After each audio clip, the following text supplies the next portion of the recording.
Hello विद्यार्थी मित्रों। कक्षा प्लस में आपका फिर से स्वागत है। मैं अश्विन कुमार धादीज आज भी आपका मैं कक्षा प्लस में स्वागत करता हूं। कक्षा से प्लस से जुड़े हुए सभी विद्यार्थी मित्रों का तहे दिल से स्वागत करता हूं। आज विद्यार्थी मित्रों, मैं आपके लिए एक नया टॉपिक लेके आया हूं। नया सब्जेक्ट भी है, हिंदी भाषा का अध्ययन, जिसको बोलते हैं हिंदी स्टडीज। हिंदी भाषा क्या होती है, क्या नहीं होती है, और हिंदी भाषा की विधियां क्या होती है, ये मैं आज आपको मैं बताना चाहता हूँ कि हिंदी क्या होती है। पहला पॉइंट आता है हिंदी भाषा क्या होती है। हम हिंदी भाषा को सीख रहे हैं, हम हिंदी भाषा को जान रहे हैं, तो हिंदी भाषा होती क्या है, पहला पॉइंट हमारे लिए ये होता है। फिर उसके बाद में हम पढ़ेंगे संक्षिप्त रूप से हिंदी भाषा की शिक्षण विधियां, जिसके अंदर आती है हिंदी टीचिंग मेथोडोलॉजी भी, जिसको बोलते हैं हिंदी भाषा की संस्कृत शिक्षण विधियां। अब जैसा कि हिंदी भाषा मैंने आपको बताया, तो आज हम पढ़ेंगे हिंदी भाषा की शिक्षण विधियों का परिचय। सबसे पहले हम ये जानेंगे कि हिंदी भाषा शिक्षण विधियों का सिलेबस क्या है। रीट एग्जाम में कौन कौन सी शिक्षण विधियां आएगी, रीट एग्जाम में कौन कौन सी हिंदी भाषा की शिक्षण विधियां आने वाली है। तो मैं आज सबसे पहले मैं ये बताना चाहता हूँ कि सबसे पहले हम शिक्षण विधियों का सिलेबस जानकारी करें, क्योंकि सिलेबस याद है, जैसा कि मैंने आपको बताया, यदि सिलेबस याद है तो 50% आप रीट एग्जाम में पास है। फिर सिलेबस याद होने के बाद में उसका विस्तृत विवेचन आपको याद है, विस्तृत वर्णन उसका आपको याद है, तो 50% आप पार कर जाएंगे और 100 में से 100 मार्क्स आपके आएंगे। तो इसलिए आपको हिंदी भाषा की शिक्षण विधियों का सबसे पहले परिचय याद होना चाहिए। फिर उसके बाद में उसके कंटेंट याद होने चाहिए, उसके सिलेबस याद होना चाहिए, जो विवरणिका हम बोलते हैं। सिलेबस का हिंदी में विवरणिका होती है, तो विवरणिका हमारे को याद होना बहुत जरूरी है। तो आज हमारा टॉपिक हिंदी शिक्षण विधियों का परिचय। जैसा कि सबसे पहले हम सिलेबस देखेंगे। सिलेबस, सबसे पहले सिलेबस की जानकारी लेंगे, जिसको बोलते हैं विवरणिका। विवरणिका ही सिलेबस है। तो जैसे सबसे पहले हिंदी भाषा का हम परिचय जानेंगे। सबसे पहले हिंदी भाषा का परिचय, हिंदी भाषा की शिक्षण विधियों का परिचय। क्योंकि परिचय यदि याद है तो उसके बाद में हम सारा कंटेंट जो इसके विस्तृत विवेचन हम उसको पूरा याद कर लेंगे। तो हमसे सबसे पहले हमको परिचय याद होना चाहिए कि हिंदी भाषा में आ क्या रहा है, हिंदी भाषा की शिक्षण विधियों में आ क्या रहा है, हिंदी भाषा होती क्या है। हम हिंदी भाषा को सीख रहे हैं तो हिंदी का अर्थ क्या होता है, हिंदी में चलने वाली जो चीजें हैं, वर्ण है, शब्द है। मैं यहाँ पे बता देता हूँ आपको। सबसे पहले वर्ण किसे कहते हैं, फिर शब्द किसे कहते हैं, फिर वाक्य किसे कहते हैं, ये सब परिचय में है। वाक्य के बाद अर्थ होता है, अर्थ किसे कहते हैं। तो ये जो चारों पांचों चीजें हैं, ये संस्कृत भाषा शिक्षण विधियों का परिचय है, जिसके अंदर हम हिंदी भाषा जो पढ़ रहे हैं, तो हिंदी भाषा के शिक्षणों का क्या परिचय है। वर्ण हिंदी भाषा में आते हैं, तो हिंदी भाषा में वर्ण का क्या परिभाषा होती है। शब्द आते हैं वर्ण के बाद में, शब्द की क्या परिभाषा होती है। फिर उसके बाद में हम वाक्य में आते हैं, शब्द से मिलने वाले सार्थक वाक्य को, शब्द से मिलने वाले सार्थक समूह को हम वाक्य कहते हैं। शब्द से मिलने वाले सार्थक समूह जो चीजें होती है उसको वाक्य कहते हैं। तो वाक्य के क्या अर्थ है, हम वाक्य पढ़ते हैं तो उसका अर्थ भी होना चाहिए। फिर उसके बाद में आता अर्थ विज्ञान, जब वाक्य उसको अर्थ को प्रकट कर देता है तो वो अर्थ विज्ञान हो जाता है। तो ये पहला टॉपिक है, हम शिक्षण विधि का परिचय, जो हम इसके अंदर पढ़ेंगे। दूसरा आता है भाषा शिक्षण का उपागम। भाषा शिक्षण के क्या क्या उपागम होते हैं, ये हम पढ़ेंगे उपागम के अंदर। अब आते हैं भाषा दक्षता का विकास। हम भाषा की दक्षता, लिखा हुआ यहाँ पर ध्यान रखना, परिपक्वता जिसको बोलते हैं। दक्षता या परिपक्वता एक ही चीज है। भाषा की दक्षता क्या है, भाषा की परिपक्वता क्या है, तो उसका कैसे विकास होता है, ये इसमें पढ़ेंगे। फिर उसके बाद में हम सिलेबस में आते हैं, तो भाषाई कौशलों का विकास। अब भाषाई कौशल क्या होते हैं, भाषा के कौशल यानी भाषा के सीखने के साधन क्या होते हैं। हम हिंदी भाषा है, तो हिंदी भाषा के हमारे सीखने के साधन क्या है, हम हिंदी भाषा को कैसे सीख सकते हैं। जैसे एक उदाहरण, जैसे हम इसके प्रकार लेते हैं, तो श्रवण है, भाषण है, पठन है और लेखन। इन चारों कौशलों के माध्यम से, इन चारों अध्ययन के माध्यम से हम हिंदी भाषा को समझ सकते हैं, हम हिंदी भाषा को सीख सकते हैं और हमारे कौशलों का विकास होगा। तो इसमें आ जाएगा श्रवण, भाषण, पठन और लेखन, और लेखन कौशल। ये चारों कौशल है जो हिंदी भाषा की शिक्षणों का कौशल है, जिसके कौशलों का विकास हम पढ़ेंगे। इनका विकास क्या होता है, कैसे ये श्रवण को हम कैसे इसके आगे बढ़ सकते हैं, हम श्रवण को कैसे सीख सकते हैं, श्रवण से कैसे सीखा जा सकता है। फिर उसके बाद में आते हैं भाषण। भाषण में जो है कौशलों का विकास, हम भाषण से कैसे सीख सकते हैं, भाषण के कैसे जान सकते हैं। फिर आता है पठन, तो पठन के माध्यम से हम कैसे सीख सकते हैं, पठन के माध्यम से कैसे जान सकते हैं। और लेखन कौशल, हम लेखन कौशल के माध्यम से कैसे सीख सकते हैं, लेखन कौशल से हिंदी भाषा को कैसे सीखा जा सकता है, हिंदी भाषा को हम कैसे जान सकते हैं। लेखन कौशल में एक ये मैं बता दूं, लेखन कौशल एक लिपि विज्ञान है जिसको स्क्रिप्ट कहते हैं। लेखन कौशल हम विस्तृत तौर से जब पढ़ेंगे तो इन सभी विस्तृत कौशलों का मैं आपको बताऊंगा कि इसके अंदर ध्वनि विज्ञान भी है और लिपि विज्ञान भी है। अब कैसे ध्वनि विज्ञान होगा, कैसे लिपि विज्ञान होगा, ये जब हम पढ़ेंगे ये वाला टॉपिक, जब विवरणिका में हमारा सिलेबस में जब ये टॉपिक आएगा तो मैं आपको बताऊंगा श्रवण और भाषण और पठन और लेखन जो कौशल है, इनको ध्वनि विज्ञान और लिपि विज्ञान किस तरीके से अंतर माना जाता है, ध्वनि विज्ञान में कैसे टॉपिक आएंगे और लिपि विज्ञान में कौन से टॉपिक आएंगे। तो ये बहुत इंपॉर्टेंट कौशल है, जो भाषा कौशलों का विकास, बहुत मोस्ट इंपॉर्टेंट ये कंटेंट है इस सिलेबस में, बहुत मोस्ट पॉपुलर ये टॉपिक है। फिर उसके बाद में आते हैं भाषा शिक्षण की चुनौतियां। ध्यान रखना चैलेंजेस क्या है, जिसको बोलते हैं कि हमारी हिंदी भाषा में चैलेंजेस क्या है, शिक्षण की क्या चैलेंजेस है, हम हिंदी भाषा को कैसे अच्छी तरीके से प्रकट कर सकते हैं, अभिव्यक्त कर सकते हैं। तो इन चुनौतियों में पढ़ेंगे। चुनौतियों में बात करते हैं कि जो चैलेंजेस है हम उनको चैलेंजेस का सामना कैसे करें, हिंदी भाषा के जो चैलेंजेस बताए गए हैं उन चैलेंजेस का सामना कैसे करें, और उसको जब अभिव्यक्त करें, उसको प्रकट करें तो किस तरीके से करना चाहिए, ये सब चुनौतियों के अंदर अंदर आएगा। फिर उसके बाद में हम पढ़ते हैं छठा नंबर, जो हिंदी भाषा के शिक्षण की विवरणिका है, शिक्षण अधिगम के साधन, जिसको बोलते हैं साधन या सामग्री। शिक्षण अधिगम के साधन, अधिगम के साधन क्या हो सकते हैं, जैसे शिक्षण अधिगम हम जब शिक्षण कर रहे हैं उसमें क्या क्या साधन हो सकते हैं, जैसे ब्लैक बोर्ड हो, व्हाइट बोर्ड हो या पैनल बोर्ड हो, कोई सा भी बोर्ड अपन ले सकते हैं, वो शिक्षण अधिगम का साधन है। पाठ्य पुस्तक होना चाहिए, शिक्षण अधिगम का साधन है। इसको सारे चीजों को यदि हम माने तो इसके दो ही प्रकार है, श्रव्य और दृश्य सामग्री से हम इसको द्वारा सीख सकते हैं। श्रव्य और दृश्य सामग्री, जो सामग्री है, जो अधिगम की सामग्री है वो श्रव्य सामग्री होती है, जो सुनने वाली ऑडियो वीडियो ये सब सुनने वाली सामग्री है। दृश्य यानी देखने वाली सामग्री, जिसको वीडियो को हम देख सकते हैं, ब्लैक बोर्ड में हम देख करके उसको सीख सकते हैं, व्हाइट बोर्ड में हम उसको लिख करके सीख सकते हैं। तो इस तरीके से जो अधिगम की सामग्री है, जो अधिगम कहते हैं सीखने को, ध्यान रखना ये अधिगम का टॉपिक है जिसका अर्थ होता है सीखना। अधिगम का आप शाब्दिक अर्थ माने तो इसका अर्थ होता है सीखना। तो इसलिए शिक्षण अधिगम की सामग्री, हम शिक्षण को कैसे सीख सकते हैं, मैंने ऊपर आपको बताया कि शिक्षण को कैसे सीखा जा सकता है, ये भी मैंने आपको विधि परिचय में मैं बताऊंगा शिक्षण को कैसे सीखा जा सकता है, लेकिन इसका विस्तृत विवेचन हम पढ़ेंगे शिक्षण अधिगम सामग्री के अंतर्गत। क्योंकि शिक्षण अधिगम सामग्री जो है उसके अंदर श्रव्य सामग्री आएगी, दृश्य सामग्री आएगी, और श्रव्य और दृश्य सामग्री दोनों को जोड़ करके जो सामग्री बनती है वो भी आएगी। तो इसके अंदर हम विस्तृत विवेचन, जो अधिगम सामग्री में हम पढ़ेंगे तो इसके अंदर विस्तृत विवेचन और पढ़ेंगे। जब ये टॉपिक आएगा तब इसका विस्तृत विवेचन हम और पढ़ेंगे। आगे हम पढ़ते हैं पाठ्य पुस्तक। हो सकता है कि हमारी पाठ्य पुस्तक सामग्री होना बहुत जरूरी है। बहुमाध्यम होते हैं तो हिंदी भाषा शिक्षण में, शिक्षण के अन्य संसाधन मतलब रिसोर्सेस, जो शिक्षण के अन्य रिसोर्सेस, सोर्सेस है, जो स्तोत्र है, रिसोर्सेस, इसको संसाधन को बोलते हैं स्तोत्र। स्तोत्र कौन कौन से हो सकते हैं, स्तोत्र बहुत सारे हो सकते हैं। तो ये जो चीजें हैं, पाठ्य पुस्तक स्तोत्र है, संसाधन है, बहुमाध्यम के द्वारा हम सीख सकते हैं हिंदी भाषा को। हिंदी भाषा शिक्षण के द्वारा अन्य संसाधन और है, अन्य स्रोत और है, तो उस भाषा के द्वारा हम जो है शिक्षण हिंदी भाषा को सीख सकते हैं, पाठ्य पुस्तक के माध्यम से, बहुमाध्यम के माध्यम से, और शिक्षण के अन्य संसाधन के माध्यम से इसको हिंदी भाषा को सीख सकते हैं। अब आते हैं हिंदी भाषा के शिक्षण का मूल्यांकन। अब मूल्यांकन यहां पर है, जो विस्तृत विवेचन है, मूल्य प्लस अंकन। इसका ध्यान रखना, ये मूल्यांकन होता है मूल्य प्लस अंकन। इसका शाब्दिक अर्थ होता है किसी भी परिणाम का मूल्य होना, किसी भी परिणाम का मूल्य होना, ये मूल्यांकन कहलाता है। कोई भी परिणाम होता है उसका कोई ना कोई मूल्य होता है। तो शिक्षण, हिंदी भाषा शिक्षण का मूल्यांकन कहने का मतलब यह है कि हिंदी भाषा शिक्षण में क्या मूल्यांकन है उसका, क्या परिणाम हो सकता है उसका, जो परिणाम है वो मूल्यांकन कहलाता है। और एक होता है परीक्षण। परीक्षण जो ये 9वां वाला टॉपिक है, एक होता है परीक्षण, मतलब उसको कहते हैं परीक्षा। परीक्षण का शाब्दिक अर्थ होता है परीक्षा। परीक्षा भी कितने प्रकार की हो सकती है, लिखित और मौखिक प्रकार की। दो प्रकार की परीक्षा होती है। जब इसको विस्तृत विवेचन पढ़ेंगे तो मौखिक और लिखित दो प्रकार की परीक्षा को विस्तृत अध्ययन अपन करेंगे। जब ये टॉपिक आएगा तब हम मौखिक और लिखित परीक्षा को हम पढ़ेंगे। परीक्षार्थी मूल्यांकन बहुत इंपॉर्टेंट टॉपिक है, ये भी संसाधन बहुत इंपॉर्टेंट टॉपिक है। जितने भी टॉपिक मैंने आपको बताया ये सबसे मोस्ट इंपॉर्टेंट टॉपिक है, इससे बाहर कुछ नहीं आएगा।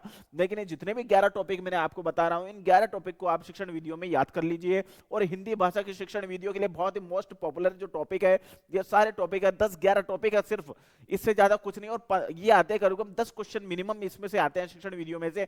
तो मैं चाहता हूं कि आप ये 10 के 10 क्वेश्चन आप पूरे करें, उनको एक भी क्वेश्चन आप छोड़े नहीं, क्योंकि इसमें जो चारों कौशलों का विकास होना, उपागम होगा, अधिगम सामग्री होना, संसाधन होना, शिक्षण के उपागम, शिक्षण के मूल्यांकन, इसके अलावा जो परीक्षण है, परिणाम है, जो हम परीक्षण जो परीक्षाएं हैं उसके माध्यम से, उपचारात्मक और सतत व्यापक शिक्षण। अब ये जो अपना 10वां टॉपिक आया है सतत एवं व्यापक शिक्षण, तो सतत का अर्थ होता है निरंतर। मैं यहाँ पर आपको बता देता हूँ, सतत होता है निरंतर, निरंतरता होना, निरंतर एग्जाम होना, निरंतर। सतत का अर्थ होता है निरंतर, मतलब जो भी चीज परीक्षा हो रही है वो निरंतर होनी चाहिए। फर्स्ट टेस्ट होना चाहिए, यदि फर्स्ट टेस्ट हो रहा है उसके पहले भी हमारा क्लास टेस्ट होना चाहिए। क्लास टेस्ट होगा तो निरंतर, जब क्लास टेस्ट होगा तो विद्यार्थी उसमें सीखेगा और विद्यार्थी उसमें जानेगा, तो इसलिए निरंतर क्लास टेस्ट होना चाहिए। और सतत के बाद आता है व्यापक। व्यापक का अर्थ होता है विस्तृत, विस्तृत मूल्यांकन होना। विस्तृत यानी विस्तार से उसका अध्ययन किया जाता है। विस्तृत का अर्थ होता है विस्तार, विस्तार से उसका अध्ययन किया जाना है, उसका मूल्यांकन करना, सतत एवं व्यापक मूल्यांकन। इसका एक और आता है कि सीसीई पैटर्न। सीसीई पैटर्न का मतलब ये होता है कि सीसीई पैटर्न जो हमारा सतत एवं व्यापक मूल्यांकन का शाब्दिक इंग्लिश में हम बोलेंगे तो सीसीई पैटर्न होता है, जिसका एनसीईआरटी ने इस सीसी पैटर्न को सब जगह लागू किया गया है। तो सतत और व्यापक मूल्यांकन में सीसी पैटर्न को पाठ्यक्रम को लागू किया गया है, जो सीबीएसई बोर्ड में चल रहा है। हो सकता है कि आरबीएससी इंग्लिश मीडियम जो स्कूलें हैं उसमें भी ये लागू किया गया हो, क्योंकि इंग्लिश मीडियम आरबीएससी की होती है, वो सीसी पैटर्न पे के द्वारा जो पाठ्यक्रम बनाया गया है उसके पुस्तकें चलाती है, उसके किताबें चलाती है, ताकि जो है विद्यार्थी का सतत और व्यापक मूल्यांकन हो सके, विद्यार्थी के द्वारा जो निरंतर उसकी परीक्षा किया जा सके, उसकी निरंतर परीक्षा होने के बाद में उसका मूल्यांकन भी निरंतर किया जा सकता है।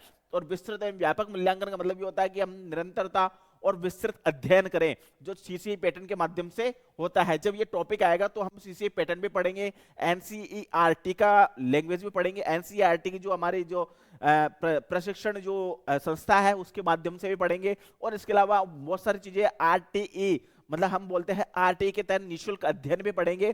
तो जो निशुल्क अध्ययन होता है, जो सरकारी स्कूलों में होता है, जो निशुल्क अध्ययन किया जाता है पहले से 5वीं 8वीं तक क्लास तक, तो निशुल्क अध्ययन के विषय में भी हम पढ़ेंगे। तो जब ये टॉपिक आएगा तो उसको विस्तृत विवेचन हम जरूर करेंगे बाद में। अब आते हैं 11 नंबर, उपचारात्मक शिक्षण। अब उपचारात्मक शिक्षण हमने बताया है, तो उपचारात्मक का मतलब शाब्दिक अर्थ क्या होता है? शाब्दिक अर्थ यहीं पर लिखा हुआ है, इससे ज्यादा कुछ भी नहीं है, क्योंकि इसमें लिखा गया है उपचार करना। जैसे शाब्दिक अर्थ उपचार करना, हम किसी डॉक्टर के पास जाते हैं और डॉक्टर हमें दवाई देता है तो वो हमारा क्या कर रहा है? उपचार कर रहा है। डॉक्टर के पास जाएंगे, डॉक्टर हमारे को दवाई देगा, जब वो मेडिसिन देगा तो उस मेडिसिन के माध्यम से उस व्यक्ति का क्या उपचार किया जा रहा है, उसका निराकरण किया जा रहा है, उसकी समस्या का समाधान किया जा रहा है। उपचार का मतलब यही होता है कि समस्या का समाधान करना। अब हमारे जो हिंदी भाषा के अंदर उपचारात्मक जो शिक्षण है, इसका क्या उद्देश्य है? उपचारात्मक शिक्षण के माध्यम से हम हिंदी भाषा के अंदर विद्यार्थी की समस्या का हम समाधान कर सकते हैं। विद्यार्थी की कोई समस्या आ रही है, कोई दिक्कत आ रही है उसको, तो हम उसका समाधान कर सकते हैं। वो समाधान करना, विद्यार्थी की समस्या का समाधान करना ही उपचारात्मक शिक्षण होता है। विद्यार्थी की समस्या को बताना, उसके बाद बताने के बाद उसका उपचार करना, मतलब उसके समाधान करना। उपचार का मतलब होता है समाधान करना, तो समाधान करना ही हमारा उपचारात्मक शिक्षण होता है। तो विस्तृत अध्ययन, हम इन हर टॉपिक पे विस्तृत अध्ययन करेंगे। हालांकि छोटी छोटी चीजें मैंने आपको बता दी है। सिलेबस आपको 50% याद होना चाहिए। सिलेबस के बाद में आपका विस्तृत विवेचन आपको पूरा याद है, विवरणिका के बाद आपको पूरा विस्तृत विवेचन याद है, आपको विस्तार से आपने पढ़ लिया है, तो आपके हिंदी शिक्षण वीडियो में 10 में से 10 मार्क्स आएंगे। और 20 या 15 जो क्वेश्चन होते हैं वो हिंदी व्याकरण के हैं। व्याकरण का भी विस्तृत अध्ययन करें आप, और व्याकरण में भी आप 50 नंबर मार्क्स लाएं, 15 मार्क्स लाएं, और 15 मार्क्स इस शिक्षण वीडियो में लाएं, और टोटल मिला के 13 मार्क्स होते हैं, 30 मार्क्स होते हैं। तो 30 मार्क्स आपके आने ही चाहिए, क्योंकि ज्यादा बड़ा लेंदी सिलेबस नहीं है। इस सिलेबस को शॉर्ट रूप में मैंने आपको बता दिया। इस सिलेबस का जो शॉर्ट रूप है, शॉर्ट जो है इसका संसाधन है, वो मैंने आपको बता दिया कि इसका शॉर्ट रूप क्या है, संसाधन क्या होता है। जो आपके कठिन शब्द है वो मैंने आपको बता दिया, संसाधन का क्या स्तोत्र होता है, मूल्यांकन का क्या अर्थ होता है, मूल्य प्लस अंकन होता है जिसका कोई ना कोई परिणाम का कोई ना कोई मूल्य होता है, परीक्षण का शाब्दिक अर्थ है क्या होता है, परीक्षा होता है। तो जो जितने भी पॉपुलर, जो मोस्ट इंपोर्टेंट है, जो समझ में नहीं आ रही है, जो शब्द जो थोड़े हार्ड है, कठिन है, उसको शब्दों को मैंने हिंदी में आपको बता दिया गया है ताकि आप इसको धीरे धीरे अध्ययन करें, धीरे धीरे सीखें। हालांकि जब ये टॉपिक आएगा तो इसका विस्तृत अध्ययन मैं आपको जरूर बताऊंगा, इसका विस्तृत विवेचन जरूर बताऊंगा। तो ये जो कठिन शब्द है मैंने आपको बता दिया है, जैसे संसाधन है तो इसको स्तोत्र कहते हैं। मैंने आपको मूल्यांकन के विषय में बताया, मूल्यांकन का क्या अर्थ होता है, इसका शाब्दिक अर्थ क्या होता है, परीक्षण का शाब्दिक अर्थ क्या होता है, परीक्षा होता है। तो सतत का शाब्दिक अर्थ क्या होता है, क्योंकि सतत है, व्यापक मूल्यांकन है, सीसी पैटर्न है, तो सीसी पैटर्न का शाब्दिक अर्थ सतत का मतलब निरंतर होता है, और व्यापक होता है विस्तृत। तो उपचारात्मक शिक्षण का शाब्दिक अर्थ क्या होता है, उपचार होता है। तो इन चीजों का सिलेबस में जो हार्ड चीजें हैं, जो कठिन शब्द हैं, उनके कठिन शब्द को मैंने सरलता से आपको बता दिया गया है। अब इस सरलता से जो मैंने आपको बताया, उस सरलता के माध्यम से आप पढ़ सकते हैं और अध्ययन कर सकते हैं। तो आज का हमारा टॉपिक ये मैंने आपको बताया कि भाषा शिक्षण विधियों का परिचय। हम भाषा शिक्षण विधियों का परिचय, जैसे मैंने आपको बताया कि पहला टॉपिक हमारा यही चल रहा है, भाषा शिक्षण विधि का परिचय। इस परिचय में हम पढ़ेंगे वर्ण, शब्द, वाक्य और अर्थ। वर्ण किसे कहते हैं, सबसे पहले हम ये पढ़ेंगे वर्ण क्या होते हैं। हिंदी भाषा को सीखने का के लिए वर्णों की बहुत बड़ी आवश्यकता होती है। पहला टॉपिक हम ये पढ़ेंगे वर्ण। वर्ण की जानकारी हमें होना बहुत जरूरी है। बाद में हम पढ़ेंगे शब्द। शब्द की जानकारी होना बहुत जरूरी है, क्योंकि शब्द के सार्थक शब्द को ही हम लिखेंगे तो ठीक रहेगा, क्योंकि यदि सार्थक निरर्थक शब्द कोई है तो उसको लिखा नहीं जाना चाहिए, क्योंकि निरर्थक शब्द का कोई अर्थ नहीं होता और सार्थक शब्द का कोई ना कोई अर्थ होता है, तो उसको लिखने में हमें फायदा होता है। अब उसके बाद में शब्दों के समूह से बनने वाला जो सार्थक वाक्य है, उस वाक्य के अर्थ भी आना चाहिए। हमने सार्थक समूह का, सार्थक शब्दों के समूह को हमने लिया है, तो उसमें वाक्य जो आ रहा है तो वाक्य भी सार्थक आना चाहिए। यदि वार्तक साक्य है तो वो अर्थ विज्ञान के अंतर्गत आएगा। जैसा कि मैंने आपको बताया कि वाक्य के बाद अर्थ आता है, तो वाक्य के बाद अर्थ इसलिए आ रहा है क्योंकि वाक्य यदि सार्थक समूह है, शब्दों के सार्थक समूह को ही वाक्य कहते हैं। शब्दों का एक सार्थक समूह होना चाहिए, उसको ही हम वाक्य कहेंगे। और वाक्य का जो अर्थ प्रकट होगा, अर्थ आएगा, तो उसको अर्थ विज्ञान के अंतर्गत माना जाता है। तो हिंदी में आज हम पढ़ेंगे भाषा शिक्षण विधि का परिचय, जिसमें हम पढ़ेंगे परिचय के अंदर वर्ण क्या है, शब्द क्या है, वाक्य क्या है, और इसके बाद में जो अर्थ होता है वो अर्थ क्या है। और इसी के अंदर हम पढ़ेंगे हिंदी भाषा शिक्षण के सिद्धांत, जिसको कहते हैं हिंदी भाषा की थ्योरियां, हिंदी लैंग्वेज की थ्योरी, उसके सिद्धांत कौन कौन से हो सकते हैं। तो आगे हम बढ़ते हैं हिंदी भाषा शिक्षण की विधि का परिचय के अंतर्गत। प्रारंभिक रूप हिंदी भाषा की अर्थ। सबसे पहले हम जानेंगे कि अर्थ क्या होता है, हिंदी भाषा का अर्थ के विषय में जानेंगे। फिर उसके बाद में प्रकृति के विषय में जानेंगे, इसका स्वभाव कैसा है। फिर उसके अंदर हम विशेषताएं पढ़ेंगे। फिर उसके बाद में उद्देश्य हम पढ़ेंगे। ये चार चीजें हम पढ़ने वाले हैं हिंदी भाषा के विधि के परिचय के अंदर। हिंदी भाषा की विधियों के जो परिचय है उसमें ये चार चीजें हम पढ़ने वाले हैं। तो आगे हम पढ़ते हैं। सबसे पहले आता है भाषा। भाषा किसे कहते हैं, सबसे मूल टॉपिक यह है कि हम भाषा पढ़ रहे हैं, हिंदी भाषा पढ़ रहे हैं, तो हिंदी भाषा का मूलतः है क्या अर्थ होता है, क्या परिभाषा होती है। तो बहुत जरूरी है हिंदी भाषा की परिभाषा को जानना। हमें हिंदी भाषा पढ़ रहे हैं तो हिंदी भाषा की क्या परिभाषा होती है, उसकी उत्पत्ति क्या होती है, इसकी जानकारी क्या होती है, हिंदी भाषा का अर्थ क्या होता है, तो ये हम जानेंगे कि हिंदी भाषा कहते किसे हैं। सबसे पहला टॉपिक यही आता है कि हिंदी भाषा, भाषा किसे कहते हैं। हिंदी हम पढ़ रहे हैं तो भाषा किसे कहते हैं, भाषा का टॉपिक है ये। हिंदी एक भाषा है तो भाषा का टॉपिक है, तो हम भाषा किसे कहते हैं आप पढ़ें। भाषा शब्द की उत्पत्ति भाष धातु से हुई है। जैसा कि मैंने आपको बताया, हम उत्पत्ति पढ़ेंगे तो भाष धातु से होती है, भाष धातु है। उसके बाद में जिसका अर्थ होता है, अर्थ क्या होता है कि भाषा में जिसका अर्थ बोलना होता है, भाष यानी बोलना। भाषा शब्द संस्कृत के भाष धातु से बना है, और भाषा संस्कृत की भाष धातु से बनने के कारण जिसका अर्थ होता है भाषण करना या फिर बोलना। एक ही बात है भाषण करना या फिर बोलना। तो ये जो चीजें हैं, इसकी अर्थ क्या है भाषा शिक्षण की विधियों का, इसका प्रकृति यानी इसका स्वभाव कैसा है, इसकी क्या विशेषता है हिंदी भाषा शिक्षण की, हिंदी भाषा शिक्षण के उद्देश्य क्या है। तो हम पढ़ रहे हैं भाषा। अब भाषा का मूलतः क्या है कि भाषा की परिभाषा क्या है और उसका अर्थ क्या होता है। तो भाषा की परिभाषा क्या है, भाष धातु से बनती है। सबसे पहले तो हमें यह जानना है कि संस्कृत भाषा की भाष धातु से बन रही है। अब दूसरा है इसका अर्थ क्या होता है, इसका अर्थ होता है भाषण करना या फिर बोलना। अब आता है भाषा में श्रव्य एवं दृश्य उच्चारण की दृष्टि से रहने वाली इकाई की ध्वनि है। अब ध्यान रखना, ध्वनि इसका मूलतः टॉपिक है। भाषा में सबसे सूक्ष्मतम इकाई जो भाषा की, हम हिंदी एक भाषा है, हम भाषा पढ़ रहे हैं, कोई जरूरी नहीं है कि हम हिंदी भाषा के लिए प्रयोग किया जाए। ये सभी भाषाओं के लिए भाषा का परिचय है, चाहे सभी भाषाओं के लिए, चाहे वो कोई सी भाषा हो। हम हिंदी के बाद संस्कृत भी ले लें, इंग्लिश भी ले लें, चाहे कोई सी भाषा हो, लेकिन भाषा का जो ये अर्थ और इसके अंदर जो दिया हुआ जो विवरण है, ये भाषा में सब में समान है। हिंदी भाषा में भी समान है तो संस्कृत भाषा में भी समान है और इंग्लिश भाषा में भी समान है। कोई इसमें इसके परिभाषा में कोई अंतर नहीं है। जो परिभाषा दी जाएगी आगे, उस परिभाषा में कोई सी भी लैंग्वेज आ सकती है। उस लैंग्वेज की ये जो प्रणाली बताई गई है वो प्रणाली एक सी रहेगी, उसमें अंतर नहीं आएगा।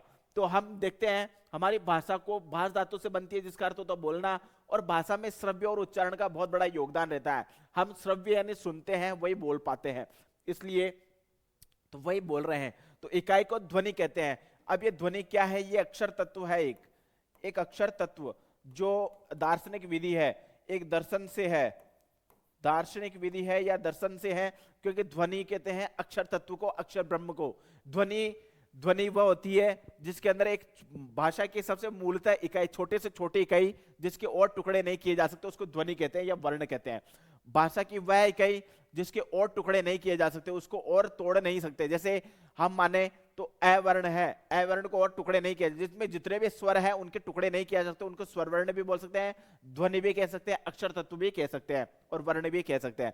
तो ध्वनि के मूलतः यह परिभाषा है कि हम भाषा की वह सबसे छोटी से छोटी इकाई जिसके और टुकड़े नहीं किए जा सकते, उसको ध्वनि कहते हैं। आगे हम पढ़ते हैं भाषा की अखंडित वाक ध्वनि।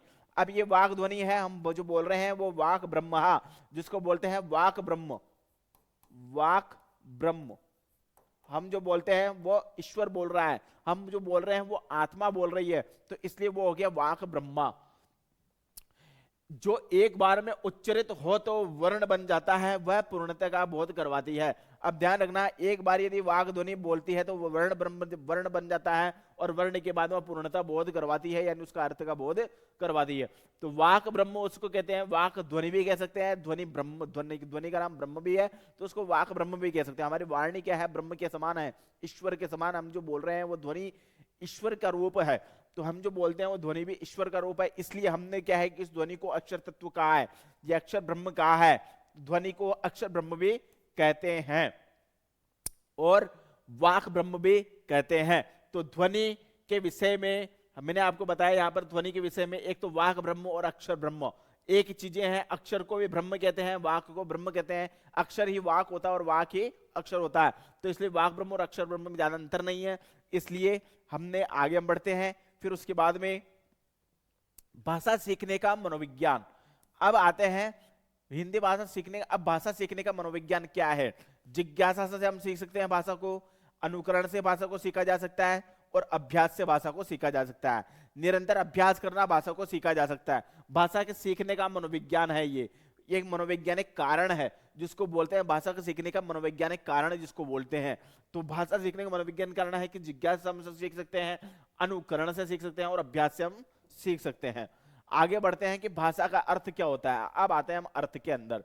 भाषा का अर्थ या फिर इसकी भाषा की परिभाषा। भाषा का अर्थ होता है भाषा भावों एवं विचारों की जननी और अभिव्यक्ति का साधन एवं माध्यम है। तो भाषा के हम ये भी बोल सकते हैं कि व्यक्ति के विचारों का आदान प्रदान करना ही भाषा कहलाती है। अब भाषा का अर्थ हम सीधा जान लेवे कि भाषा किसे कहते हैं। भाषा कहते हैं अपने विचारों का आदान प्रदान करना ही भाषा कहलाती है। सीधा सा अंतर यही है कि हम जब जिस चीज में बातचीत कर रहे हैं वो भाषा है। हम हिंदी में बातचीत कर रहे हैं तो हिंदी भाषा है, फ्रेंच लैंग्वेज में बातचीत करते हो फ्रेंच भाषा है, इंग्लिश लैंग्वेज में बातचीत करते हो इंग्लिश भाषा है। जिस भी चीज में हमें आदान प्रदान किया जा रहा है, हम जो बातचीत कर रहे हैं वही भाषा कहलाएगी। अपने विचारों का आदान प्रदान करना भाषा कहलाती है। तो हम आगे बढ़ते हैं। मुख्य रूप। भाषा के मुख्य रूप कितने होते हैं? हम भाषा को मुख्य रूप से कितने रूपों में जान सकते हैं? एक तो मौखिक रूप हो सकता है, लिखित रूप हो सकता है, सांकेतिक रूप हो सकता है। मौखिक रूप को भाषण कहते हैं, जिसको ध्वनि। लिखित रूप को हम लिपि कहते हैं, लिखने की विधि को लिपि कहते हैं। लिपि यानी स्क्रिप्ट, स्क्रिप्ट कह सकते हैं, लिपि विज्ञान जिसको बोलते हैं। सांकेतिक भाषा होती है संकेत के माध्यम से, इशारों से, संकेत के माध्यम से या इशारों से, यह होती है सांकेतिक भाषा। अब आते हैं, भाषा के मुख्य रूप तीन ही हो गए, मौखिक, लिखित और सांकेतिक भाषा। अब आते हैं हम वर्ण के अंदर। वर्ण की क्या परिभाषा होती है? सबसे पहला आता है वर्ण। वर्ण की क्या परिभाषा है कि भाषा के सबसे छोटी इकाई को वर्ण कहते हैं, जिसके और टुकड़े नहीं किए जाते उसको वर्ण कहते हैं। वर्ण आएंगे जैसे ए, आ, ई, उ, ये सब इकाई है, छोटी इकाई है, क, ख, ग आदि, ये सब इकाई का रूप है जिसको कहते हैं वर्ण। अब आते हैं शब्द। शब्द किसे कहते हैं? सबसे इंपॉर्टेंट टॉपिक है वर्ण ब्रह्म, शब्द ब्रह्म। अब वर्ण के अंदर भाषा की वह सबसे छोटी से छोटी इकाई जिसके और टुकड़े नहीं किए जा सकते उसको वर्ण कहेंगे। अब और टुकड़े नहीं किए जा सकते, जैसे ए है, ब है, आ है, ई है, उ है, री है इत्यादि, जितने क, ख, जितने भी वर्ण है जिसके और टुकड़े नहीं किए जा सकते, उसको पृथक नहीं किया जा सकता, उसको वर्ण कहते हैं। लेकिन यदि वर्ण के अंदर माने तो वर्ण क, ख, ग सभी वर्ण है, लेकिन ध्वनि यदि यहां पर आ जाता है तो ध्वनि के और टुकड़े नहीं किए जा सकते। वर्ण के टुकड़े कर सकते हैं लेकिन ध्वनि के टुकड़े नहीं कर सकते। वर्ण सबसे छोटी इकाई है जिसको कहते हैं वर्ण, सबसे छोटी से छोटी इकाई वर्ण कहलाती है। अब आते हैं शब्द का रूप। शब्द किसे कहते हैं? दो या दो से अधिक वर्णों के सार्थक मेल को शब्द कहते हैं। दो से दो या अधिक शब्द सार्थक मेल को, अब ध्यान रखना, सार्थक मेल को ही शब्द कहेंगे। आप यदि कोई वर्ण मिला रहे हैं, कोई वर्ण को जोड़ रहे हैं तो सार्थक होना चाहिए वर्ण। वर्ण को जब जोड़ने के बाद वो शब्द सार्थक होना चाहिए, निरर्थक नहीं होना चाहिए। शब्द यदि सार्थक है तो ही वो शब्द कहलाएगा, शब्द यदि निरर्थक है तो शब्द नहीं कहलाएगा, क्योंकि उसका कोई अर्थ नहीं निकल रहा है। सार्थक शब्द को कहते हैं जिसका कोई ना कोई अर्थ निकले, वह शब्द कहलाएगा। और निरर्थक शब्द वह होता है जिसका कोई शब्द अर्थ नहीं निकल रहा है, वह निरर्थक कहलाता है। इसलिए सार्थक समूह को ही, सार्थक समूह, वर्णों के सार्थक समूह को ही शब्द कहते हैं। वर्णों का सार्थक समूह होना चाहिए, वही शब्द कहलाएगा। तो ये शब्द की परिभाषा थी। आगे हम बढ़ते हैं। शब्द के भेद बहुत मोस्ट इंपोर्टेंट है, शब्द के भेद याद करना, क्योंकि शब्द बहुत काम में आता है। इसलिए शब्द के भेद क्या होते हैं पहले ये जानेंगे हम, शब्द के क्या भेद होते हैं।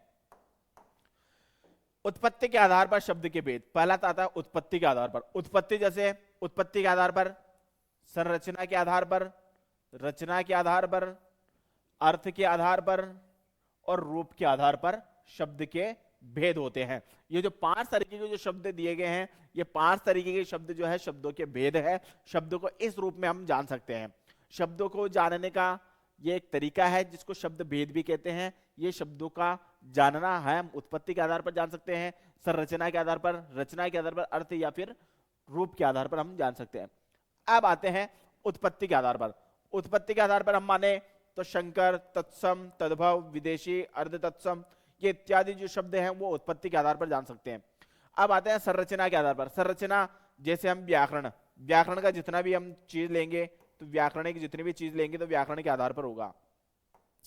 संरचना, संरचना हम व्याकरण के आधार पर लेंगे, व्याकरण के आधार पर संरचना लेंगे। भाषा की सबसे इंपॉर्टेंट चीज ही व्याकरण है, व्याकरण के आगे कुछ नहीं है, इसलिए व्याकरण के आधार पर हम संरचना लेंगे।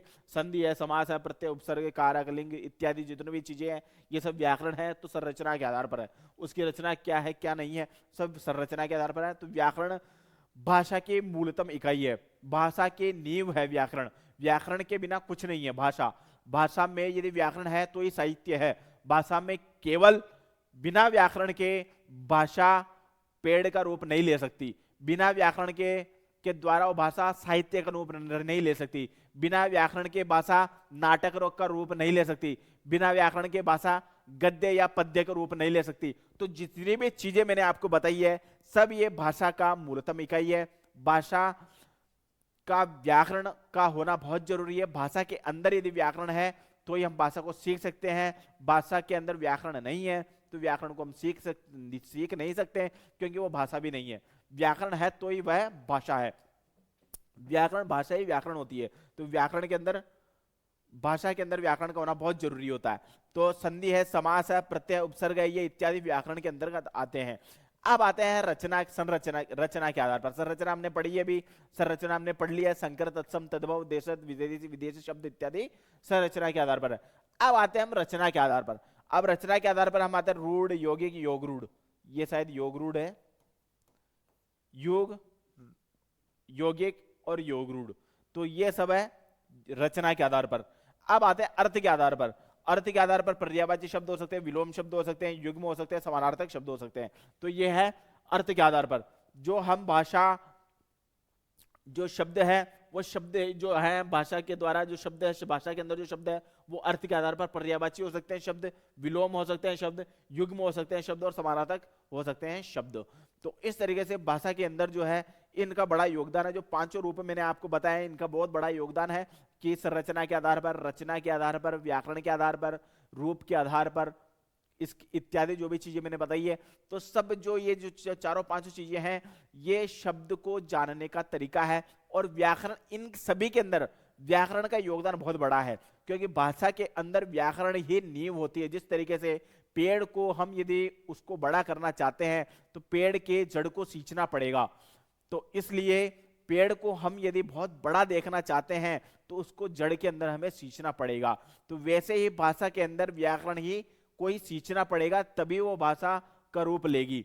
व्याकरण को ही हमें सींचना पड़ेगा तभी वो साहित्य का रूप लेगी।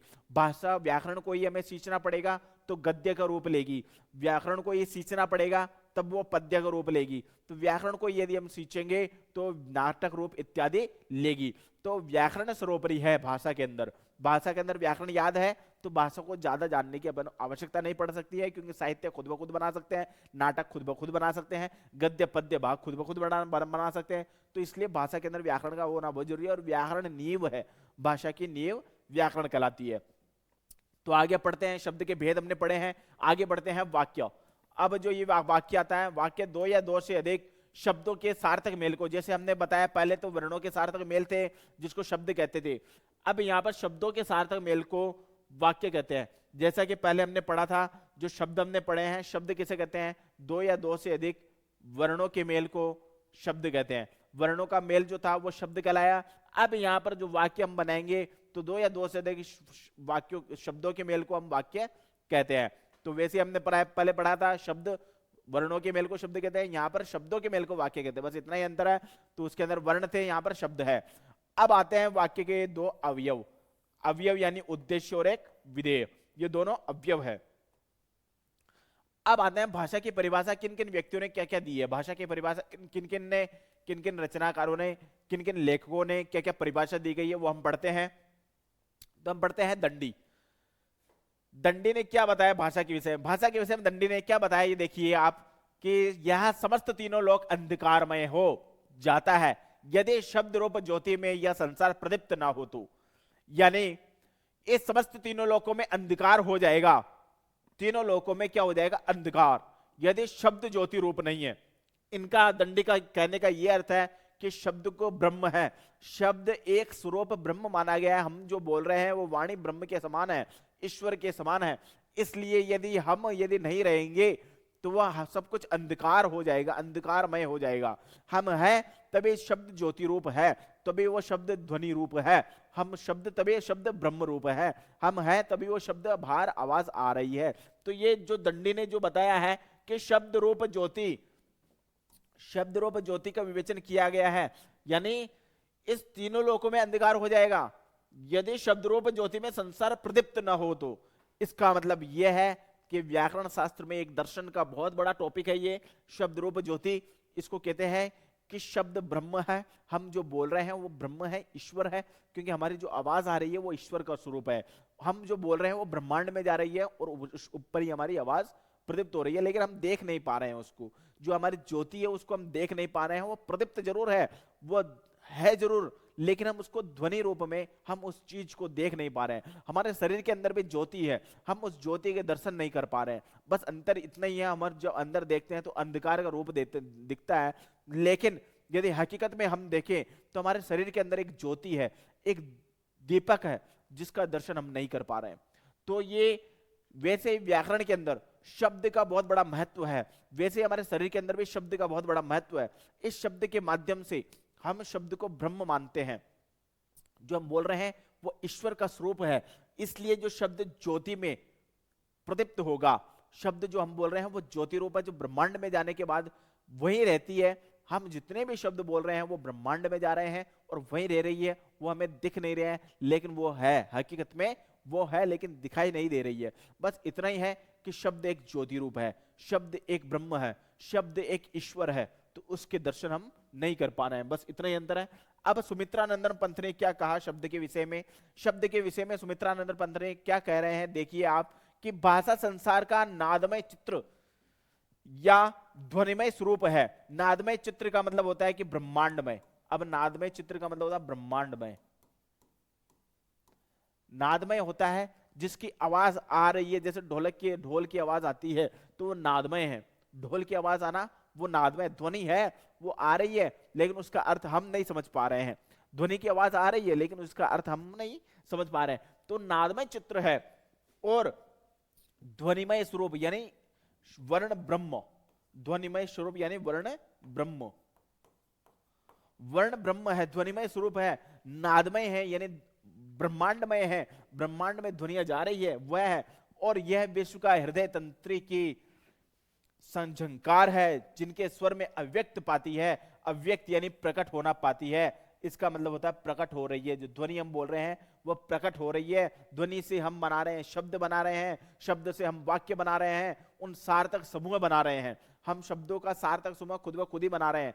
हमें किसी ने नहीं बताया है कि सार्थक समूह कैसे बनाना है, हमने केवल वो आचरण में सीखा है, परिवार में सीखा है, तो हम हिंदी भाषा को पढ़ रहे हैं, हिंदी भाषा हम जानते हैं और शब्द खुद ब खुद ही बना रहे हैं, हम उस शब्द का अर्थ भी खुद ब खुद ही बना रहे हैं। तो हमारे शरीर के अंदर ही ये सभी चीजें विद्यमान है, हमारे शरीर के अंदर ही ये सभी चीजें रह रही है, शब्द भी हमारे शरीर के अंदर ही है, वर्ण भी हमारे शरीर के अंदर और वाक्य भी हमारे शरीर के अंदर है, और हम उसको अर्थ विज्ञान के तौर पर उसको बाहर निकाल रहे हैं, अर्थ विज्ञान के तौर पर उसको ब्रह्मांडमय बना रहे हैं, विश्व में हम पहुंचा रहे हैं, ब्रह्मांड में हम उस शब्दों को पहुंचा रहे हैं, और ब्रह्मांड में वो वर्ण जा रहा है, वो शब्द जा रहा है, और वो वाक्य हमारा ब्रह्मांड में जा रहा है, और ब्रह्मांड में वो है लेकिन हमें दिख नहीं रहा है, वो एक सूक्ष्म तत्व है, वो एक सूक्ष्म स्वरूप है जो हमें दिखाई नहीं देता। वैसे ही हमारे शरीर के अंदर, जैसे सुमित्रानंद पंत ने भी ये कह रहे हैं कि वो शरीर नादमय है, ब्रह्मांडमय है, हमारे शरीर के अंदर ही ब्रह्मांड है, जैसा कि आप सब जानते हैं, विद्यार्थी मित्र सब जानते हो कि हमारे शरीर के अंदर ब्रह्मांड है लेकिन हम दिख नहीं रहा है। तो वही चीज है, सुमित्रानंद पंत यही कह रहे हैं कि हम जो बोल रहे हैं वो भी ब्रह्मांड का स्वरूप है, हम जो बोल रहे हैं वो शब्द, वाक्य, वर्ण, ये सब ब्रह्मांड में जा रहे हैं और हमें दिख नहीं रहे हैं। जो सूक्ष्म तत्व है, सूक्ष्म स्वरूप है, इसलिए दिखाई नहीं देता है। हम उसको प्रकट कर सकते हैं लेकिन वो दिख नहीं रहा है, हम उसको अभिव्यक्त कर सकते हैं लेकिन वो दिख नहीं रहा है। तो सुमित्रानंद पंत ने भी यही बात कही है। आगे हम पढ़ते हैं श्याम सुंदर दास। अब देखिए श्याम सुंदर दास ने क्या कहा कि भाषा ध्वनि संकेतों का व्यवहार है, ध्वनि संकेतों का व्यवहार है, यानी सांकेतिक स्वरूप हमने पढ़े थे, भाषा के मुख्य 3 स्वरूप हमने पढ़े थे, मौखिक, लिखित और सांकेतिक भाषा। तो ये भाषा का संकेत है, ध्वनि एक संकेत है यानी सांकेतिक रूप है, संकेत बताना यानी इशारे, संकेत को बोलते हैं इशारे, इशारे हम देते हैं वो संकेत होता है। ध्वनि संकेतों का व्यवहार है, ध्वनि हम जो बता रहे हैं, हम जो इशारा कर रहे हैं, जो ध्वनि के माध्यम से जो इशारा कर रहे हैं, वर्ण के माध्यम से जो इशारा कर रहे हैं, वो हमारा व्यवहार है, बातचीत करने का तरीका है, तो वो हमारा व्यवहार माना गया है। कांता प्रसाद गुरु ने भी क्या कहा गया है, देखिए आप, कांता प्रसाद गुरु ने क्या कहा, भाषा का वह साधन है जिसके द्वारा मनुष्य अपने विचारों को भली भांति प्रकट करता है, अभिव्यक्त करता है और दूसरे के विचारों को स्पष्टता से ग्रहण करता है। एक तो कांता प्रसाद गुरु ने ये कहा कि वो वर्णों को अभिव्यक्त कर रहा है और वर्णों को ग्रहण कर रहा है, दोनों चीज इसमें बताई गई है।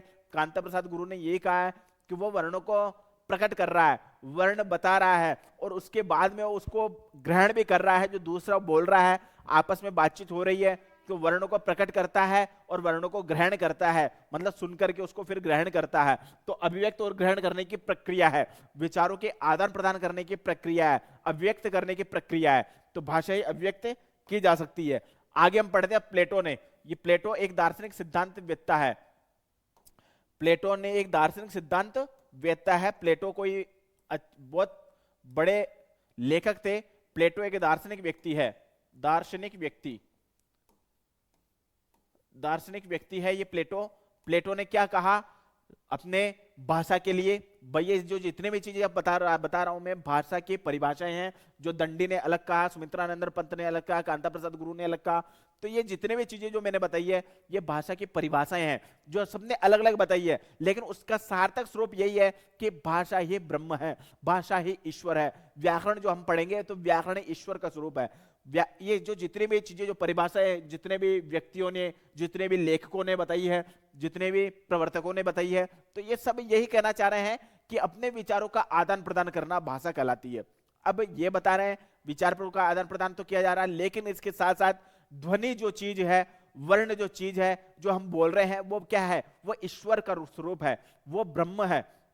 जो हम बोल रहे हैं हमारे अंदर ही विद्यमान है, जो शब्द हम बोल रहे हैं हमारे शब्द अंदर ही विद्यमान है, हम जो वाक्य बोलना चाह रहे हैं वो वाक्य भी हमारे अंदर विद्यमान है, और हम उसको प्रकट कर रहे हैं, सिर्फ हम उसको प्रकट कर रहे हैं, अभिव्यक्त कर रहे हैं, और दूसरा व्यक्ति उसको ग्रहण कर रहा है, और ग्रहण करने के बाद में अभिव्यक्त कर रहा है। तो भाषा के सीखना है, ये भाषा की परिभाषाएं हैं। आगे हम पढ़ते हैं, प्लेटो ने क्या बताया कि विचार आत्मा के मूक एवं अध्वन्यात्मक बातचीत है। ध्यान रखना, आत्मा के मूक, आत्मा आवाज लगा रही है लेकिन हम उसको सुन रहे हैं चुपचाप, हम उसको सुन रहे हैं चुपचाप, तो ये एक आत्मा का मूक एवं अध्वन्यात्मक बातचीत है, जिसके द्वारा हम ध्वन्यात्मक बातचीत कर रहे हैं, जिसके द्वारा हम शब्दों की से बातचीत कर रहे हैं, और वही जब ध्वन्यात्मक होकर प्रकट रूप होता है तो उसे भाषा की संज्ञा दी जाती है, उसको भाषा कही जाती है। मतलब उसको ध्वन्यात्मक रूप को हम शब्द के माध्यम से प्रकट करते हैं, उस ध्वन्यात्मक रूप को हम वर्ण के माध्यम से प्रकट करते हैं, उस ध्वन्यात्मक रूप को हम वाक्य के द्वारा प्रकट करते हैं, तो उसको भाषा की संज्ञा दी जाती है। जैसा कि प्लेटो ने बताया, प्लेटो ने यही बताया कि शब्द एक आत्मा है, वर्ण एक आत्मा है, वाक्य एक आत्मा है। तो ये जो आत्मा है वही आवाज लगा रही है, वही हमारा शब्द और वाक्य जो अंदर ही अंदर हमारे अंदर विद्यमान है वो प्रकट किया जा रहा है, प्लेटो ने ये बताया। अब आते हैं स्वीट क्या बता रहे हैं, ये देखिए आप, अब स्वीट क्या बताना चाह रहे हैं। स्वीट क्या कह रहे हैं कि ध्वन्यात्मक शब्दों द्वारा विचारों की अभिव्यक्ति ही भाषा है। ध्यान रखना, स्वीट ने भी यही बताया जो प्लेटो ने बताया है। प्लेटो ने कहा कि ध्वन्यात्मक शब्दों द्वारा विचारों की अभिव्यक्ति ही भाषा है। विचार जब हम बोल रहे हैं, हमारा जो विचारों का आदान प्रदान हो रहा है, यह ध्वन्यात्मक शब्द वही भाषा है, ध्वन्यात्मक शब्द ही भाषा है जिसको अभिव्यक्त हम कर रहे हैं। स्वीट ने यह बताया। अब पतंजलि ने, बहुत इंपॉर्टेंट है, पतंजलि योग सूत्र के प्रवर्तक है, इन्होंने यह बताया कि मनुष्य द्वारा व्यक्त वाणी को भाषा को कहा जाता है, भाषा कहा जाता है, मनुष्यों द्वारा व्यक्त वाणी को भाषा कहा जाता है, पतंजलि ने यह बताया। तो इन इतने सारे चीजों ने परिभाषा में यह बताया, जैसा कि इन परिभाषाओं में सब में कॉमन चीज है आत्मा, आत्मा और ध्वन्यात्मक। ये जो हमने सभी परिभाषाओं में कॉमन चीज पढ़ी, सभी भाषाओं ने, सभी लेखकों ने ये कहा कि ध्वन्यात्मक है, सभी लेखकों ने कहा आत्मा है, तो सभी लेखकों के द्वारा यह बताया जा रहा है कि ये ध्वनि है, ये एक आत्मा है जो हमारे शरीर में ही विद्यमान है, शब्द भी हमारे शरीर के अंदर विद्यमान है, वाक्य भी शरीर के अंदर विद्यमान है, अर्थ भी हमारे शरीर के अंदर विद्यमान है। जो हम प्रकट कर रहे हैं, सिर्फ उसको प्रकट कर रहे हैं, वही भाषा है। हम जिसको प्रकट करते हैं वो भाषा कहलाती है, जो हमारे व्याकरण, भाषा के नींव व्याकरण है। आगे हम पढ़ते हैं भाषा का विशेष स्वरूप। अब ये भाषा का विशेष स्वरूप क्या होता है, देखिए भाषा के विशेष स्वरूप के अंदर, भाषा का विशेष स्वरूप प्राचीन भाषा, सबसे पहला आता है प्राचीन भाषा, जो सबसे प्राचीन है, सबसे प्राचीन, जिसको कहते हैं संस्कृत भाषा भी हो सकती है प्राचीन भाषा, जहां पर सेकंड में आया है संस्कृत भाषा, एक प्राचीन भाषा है, संस्कृत एक प्राचीन भाषा है। इसके अंदर मातृभाषा, तीसरा टॉपिक भाषा को स्वरूप के अंदर तीसरा टॉपिक है मातृभाषा। मातृभाषा हमारी कौन सी, हिंदी। राष्ट्रभाषा भी हमारी हिंदी है, जो सर्वाधिक बोली जाती है राष्ट्र के अंदर।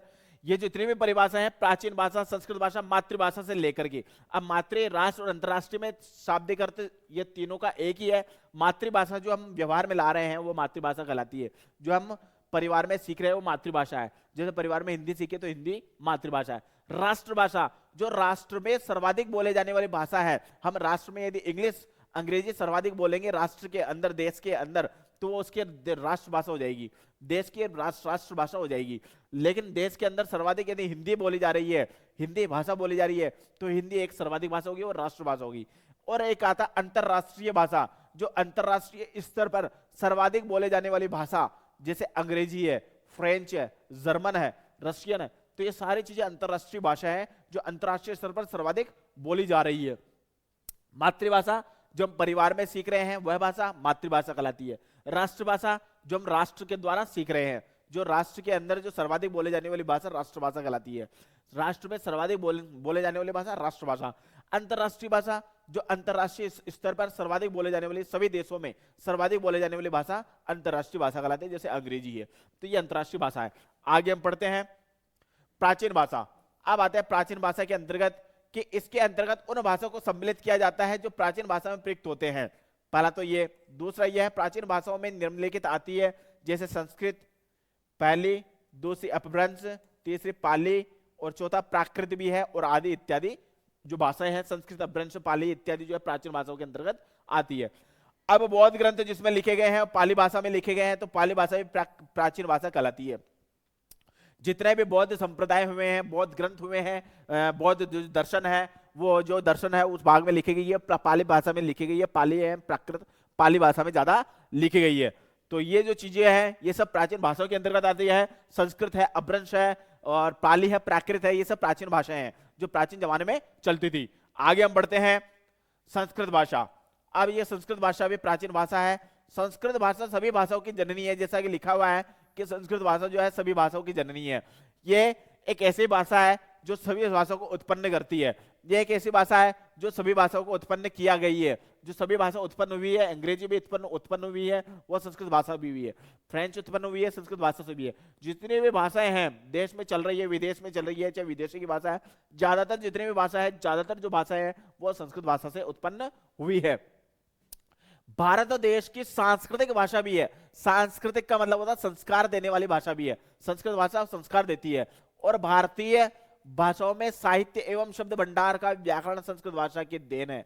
व्याकरण जितना भी है हमारी राष्ट्रभाषा के अंदर, हमारी हिंदी चल रही है तो हिंदी भाषा के अंदर, राष्ट्रभाषा के अंदर जो है संस्कृत की जो व्याकरण है इसके द्वारा ही सभी व्याकरण बनाई गई है। आगे हम पढ़ते हैं संस्कृत प्राचीन भारतीय साहित्य की भाषा है। वेद है, पुराण है, उपनिषद है, महाकाव्य है इत्यादि के रूप में संस्कृत में लिखे गए हैं। जो सारी चीजें हैं जो संस्कृत में लिखे, वेद भी संस्कृत में, उपनिषद भी संस्कृत में है, पुराण भी संस्कृत में, और इसके अलावा महाकाव्य भी संस्कृत में, उपनिषद इत्यादि जो सारी चीजें हैं संस्कृत में लिखी गई है। आगे हम पढ़ते हैं मातृभाषा। भाषा का दूसरा स्वरूप जो थी मातृभाषा। मातृभाषा है जो परिवार में हम सीख रहे हैं। मातृभाषा वही चीज होती है जो परिवार में सीखी जा रही है। मातृभाषा उसे कहते हैं जो परिवार में हम बातचीत कर रहे हैं। परिवार में हम हिंदी में बातचीत कर रहे हैं तो हिंदी भाषा हो गई। परिवार में इंग्लिश में बात कर रहे हैं तो इंग्लिश भाषा हो गई। परिवार के अंदर हम फ्रेंच में बात कर रहे हैं तो फ्रेंच भाषा हो गई। तो वो एक मातृभाषा है जो परिवार में सीखी जा रही है, जो परिवार में बातचीत करने का दौर है। तो माता पिता से सीखी हुई भाषा को मातृभाषा कहते हैं।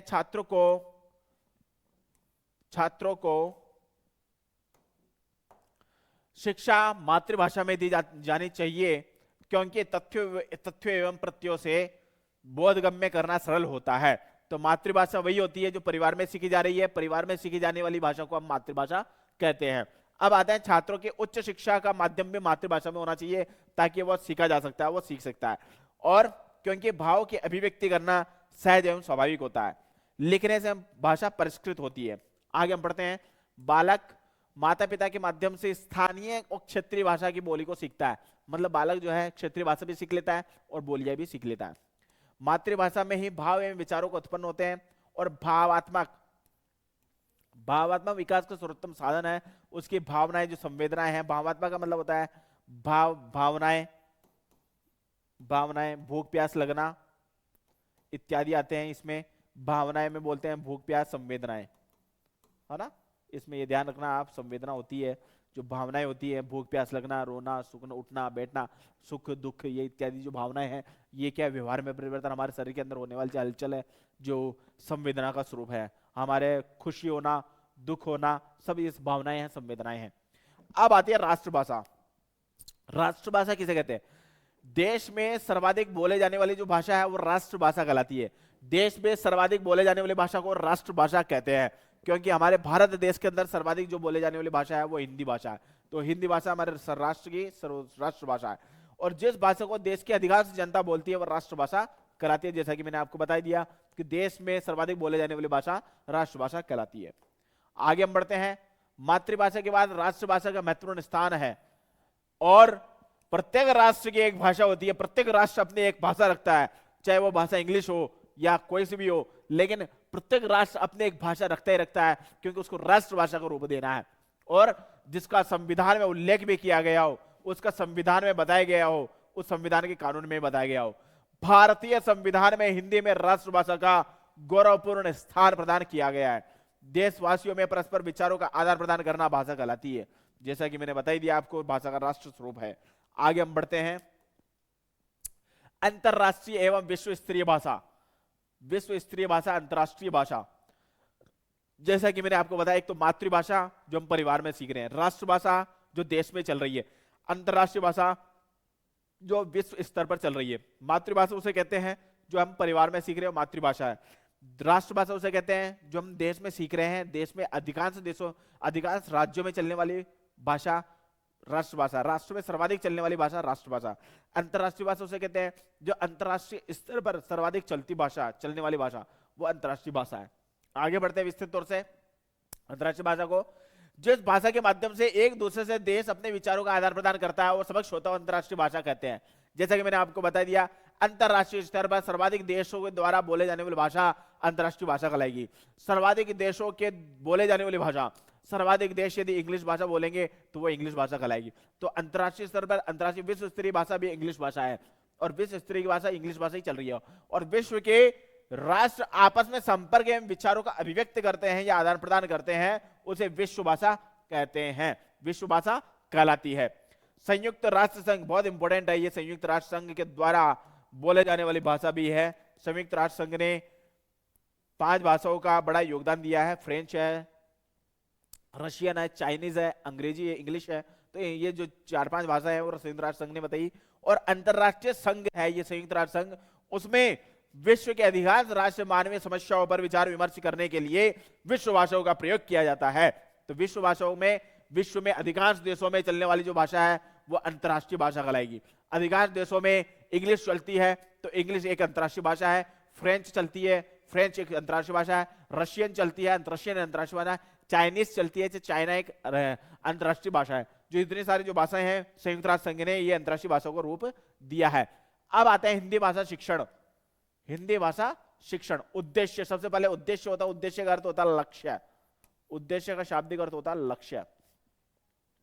उद्देश्य क्या है हिंदी भाषा शिक्षण के, क्या उद्देश्य है, हिंदी भाषा शिक्षण के जानने का क्या सिद्धांत है या हिंदी भाषा को जानने का क्या लक्ष्य है, तो हम इसमें जानेंगे उद्देश्य में। भाषा के 2 पक्ष है, पहला पक्ष भाषिक जिसको बोलते हैं भाषा, दूसरा पक्ष साहित्यिक। किसी भी विषय के शिक्षण उद्देश्यों में निर्धारित करते समय उसके प्रकृति स्वरूप एवं जीवन उपयोग आदि पर विचार करना आवश्यक होता है। भाषिक के भी 2 पक्ष है, पहला पक्ष है ज्ञान पक्ष, दूसरा पक्ष है व्यवहार पक्ष, ये भाषिक के पक्ष है।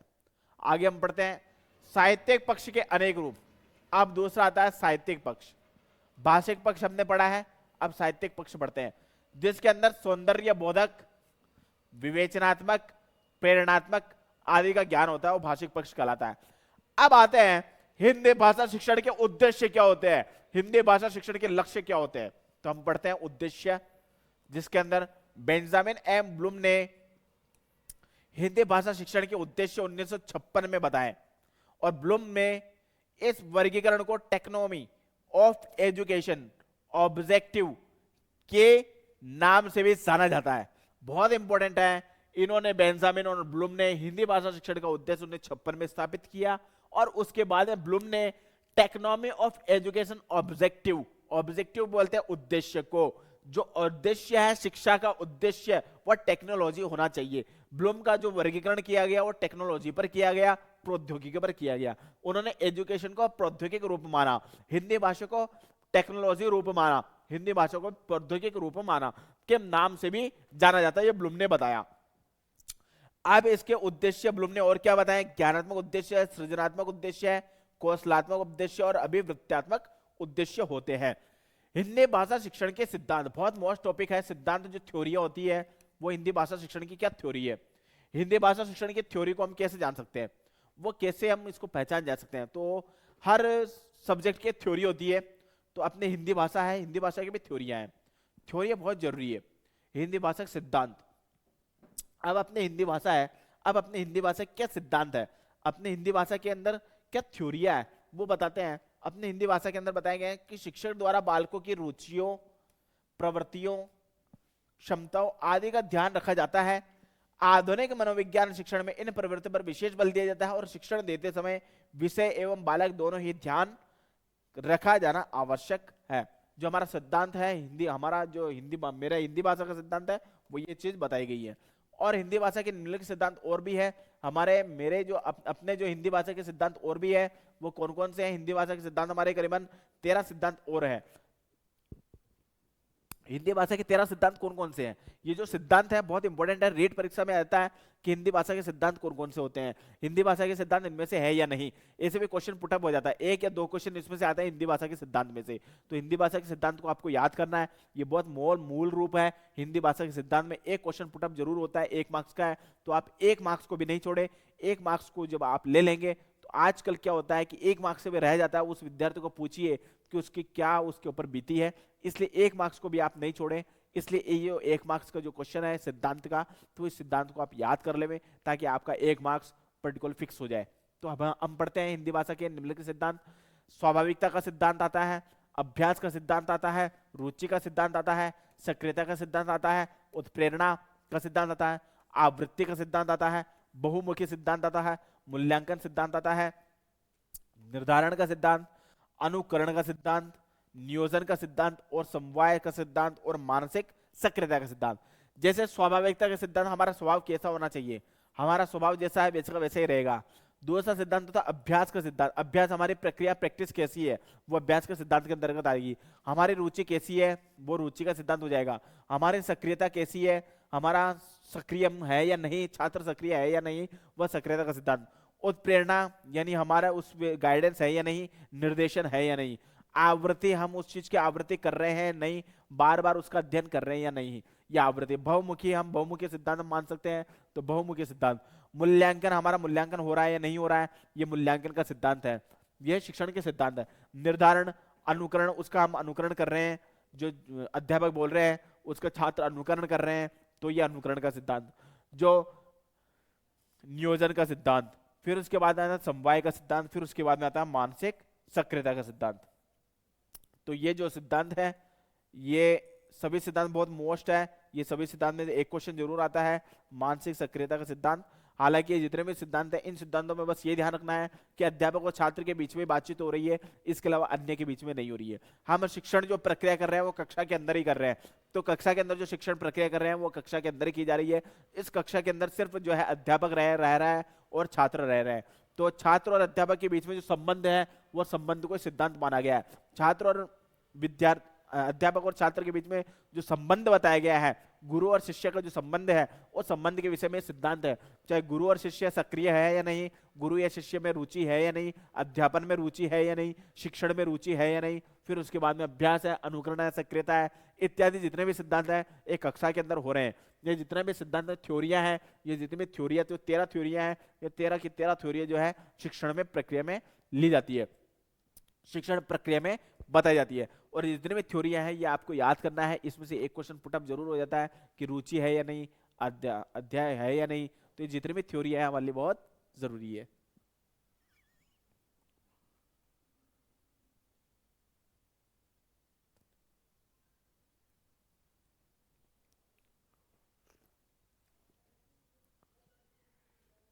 छात्र और अध्यापक के बीच में जो आपसे संबंध है वो जैसे हम मैंने बताया अभी थ्योरियां हैं, सिद्धांत है। तो इस सिद्धांत में स्वाभाविकता का सिद्धांत जैसे मैंने बताया आपको, तो स्वाभाविकता का सिद्धांत का क्या अर्थ होता है, स्वाभाविकता होता है प्रकृति, हमारी प्रकृति, हमारा स्वभाव कैसा है तो हम वैसे ही रहेंगे, तो स्वाभाविकता का सिद्धांत है। अध्यापक किस प्रक्रिया से पढ़ा रहा है, अध्यापक किस स्वभाव से पढ़ा रहा है, अध्यापक किस व्यवहार से पढ़ा रहा है, तो वो स्वाभाविकता का सिद्धांत हो जाएगा। सेकंड आता है अभ्यास का सिद्धांत, छात्र उसका अभ्यास कर रहे हैं नहीं। हिंदी भाषा शिक्षण का हमारे जो हिंदी भाषा शिक्षण में क्या सिद्धांत है, अभ्यास का सिद्धांत। हम जो सिद्धांत पढ़ रहे हैं अभ्यास, हम हिंदी भाषा का अभ्यास कर रहे हैं नहीं कर रहे हैं, हम उदाहरण पढ़ रहे हैं नहीं पढ़ रहे हैं, हम वाक्य पढ़ रहे हैं नहीं पढ़ रहे हैं, तो उसका अभ्यास करना, हम पुराने चीज का अभ्यास हम करेंगे तो वो चीज हमें याद हो जाएगी, तो ये अभ्यास का सिद्धांत है। हिंदी में हमारे जो हिंदी में जो है अभ्यास है, हम उसको याद करेंगे, पर्टिकुलर उसका अभ्यास करेंगे, निरंतरता से अभ्यास करेंगे, तो अभ्यास का सिद्धांत कहलाएगा।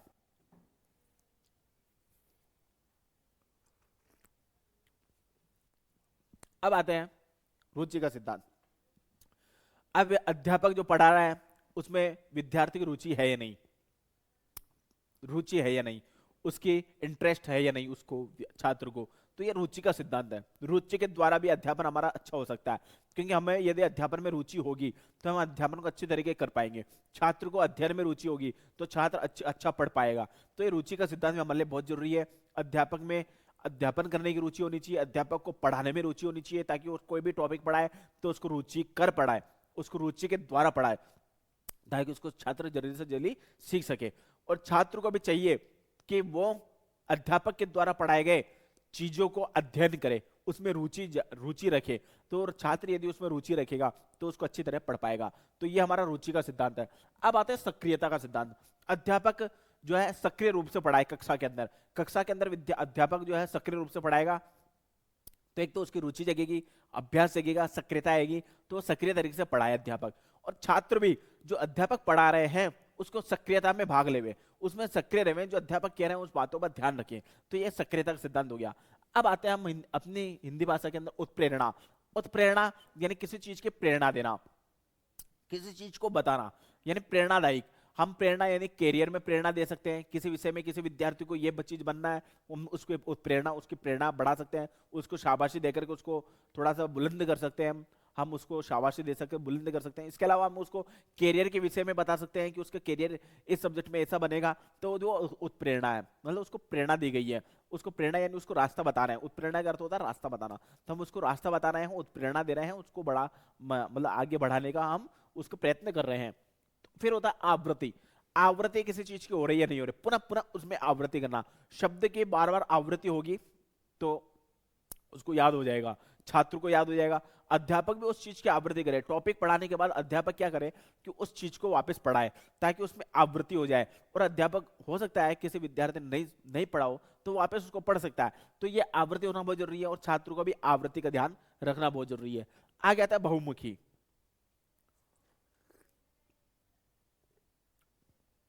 विद्यार्थी एक मुखी नहीं हो, बहुमुखी हो, बहुत जनों के ज्ञान हो। बहुमुखी उसे कहते हैं उसको बहुत जनों के ज्ञान हो। जिस तरीके से रावण के 10 सिर थे, 10 सिर का मतलब क्या है, 10 सिर का ये रावण बहुमुखी था, उनके मुख बहुत ज्यादा थे, दिमाग 10 था उसके पास, रावण के पास, तो बहुमुखी था। तो हर विद्यार्थी को चाहिए कि बहुमुखी हुआ, मल्टीमीडिया हुए। कहने का मतलब सीधा है, आजकल के जमाने में मल्टीमीडिया का दौर है, 10 सिर तो ला नहीं सकते, लेकिन मल्टीमीडिया हो सकता है कि एक टॉपिक को हम पढ़ें तो उसको कॉम्पेरेटिव तरीके से पढ़े। पहला टॉपिक यह है कि हम उसको कॉम्पेरेटिव तरीके से पढ़े, उसको तुलनात्मकता का अध्ययन करें, तभी हम उसको बहुमुखी तौर से अध्ययन कर सकते हैं। तो छात्र को बहुमुखी होना चाहिए और अध्यापक को भी बहुमुखी होना चाहिए। अध्यापक को कोई टॉपिक पढ़ाए तो उसको एक टॉपिक पर निरस्ता का टॉपिक नहीं लेवे, उस निरस्ता के टॉपिक यदि हो रहा है तो उसको अन्य सब्जेक्ट से जोड़ करके, अन्य विषय से जोड़ करके उसको बहुमुखी बना सकता है। अध्यापक को भी चाहिए कि वो बहुमुखी बने, उसके अंदर जो है जो टॉपिक पढ़ा रहे हैं उसको जो अन्य सब्जेक्ट से जोड़ करके, अन्य विषय से जोड़ करके उसको अध्यापन कराए। तो ये हो गया बहुमुखी। अब आता है मूल्यांकन। मूल्यांकन यानी अध्यापक का भी मूल्यांकन होता है, अध्यापक अच्छा पढ़ा रहा है नहीं पढ़ा रहा है।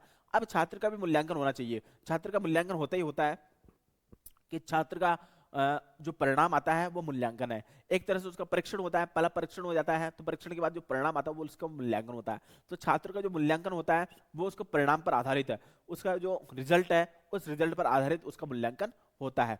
तो ये हो गया मूल्यांकन जो छात्र का किया जाता है, मूल्यांकन का सिद्धांत। अब आता है निर्धारण का सिद्धांत, अब आता है अनुकरण का सिद्धांत। अनुकरण का सिद्धांत क्या होता है कि अनुकरण कर रहे हैं छात्र, जो है जो अध्यापक पढ़ा रहा है उसका वो अनुकरण कर रहे हैं, उसको जान रहे हैं, उसका फॉलो कर रहे हैं। अनुकरण को हम कहते हैं फॉलो करना। तो अनुकरण के सिद्धांत है हमारा, मेरी अपनी हिंदी भाषा के अंदर अनुकरण का सिद्धांत भी आता है। तो जैसा कि मैंने आपको बताया अनुकरण का सिद्धांत अपना, तो जो अध्यापक कह रहा है वो छात्र उसका अनुकरण करें, छात्र उसको फॉलो करें अध्यापक को, तो ही वो अनुकरण का सिद्धांत सिद्ध होगा।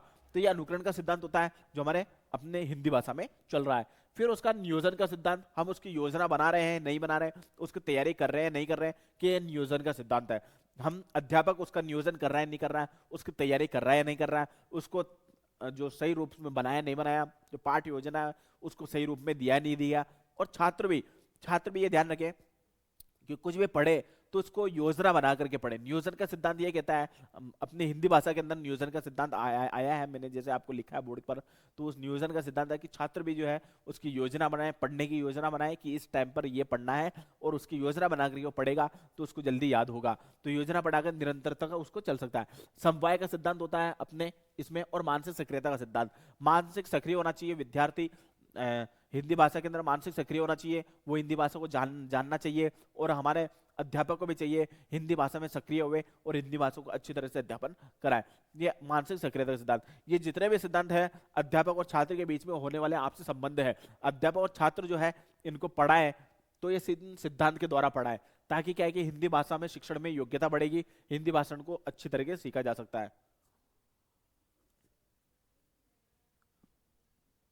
तो अपना जो अध्यापक का जो है हिंदी भाषा क्षेत्र है, तो हिंदी भाषा यदि पढ़ा रहा है, हिंदी भाषा पढ़ा रहा है अध्यापक, तो इस हिंदी भाषा के अंदर हम इन सिद्धांतों का योगदान बहुत जरूरी है। ये जितने भी 11 सिद्धांत 13 सिद्धांत जितने बताए गए 13 सिद्धांत, इन 13 सिद्धांतों को हम याद करें, क्योंकि ये अध्यापक के लिए भी जरूरी है और छात्र के भी जरूरी है। क्योंकि कक्षा के अंदर सिर्फ अध्यापक और छात्र है, अध्यापक और छात्र के बीच में होने वाला संबंध है, जो आपसी संबंध है उसको बनाए रखना है, और उसके बाद में जो है अध्ययन में रुचि जगानी है। जैसे अपने हिंदी सब्जेक्ट के अंदर जैसे मैंने बताया कि जो अपना हिंदी भाषा साहित्य शिक्षण है, इसके अंदर जो सिद्धांत है, ये जितने भी सिद्धांत है अध्यापक और छात्र के बीच में आपसी संबंध का योगदान है। ये जो आपसी संबंध का योगदान दिया गया है, ये स्वाभाविकता का सिद्धांत, प्रक्रिया सक्रियता का सिद्धांत, रुचि का सिद्धांत, अनुकरण का सिद्धांत, ये जितने भी सक्रियता का सिद्धांत, मानसिक सक्रिय होना, तो ये सभी चीजें जो है अध्यापक और छात्र के बीच में है। तो इन सिद्धांतों को हम याद करें, इन सिद्धांतों का फॉलो करें।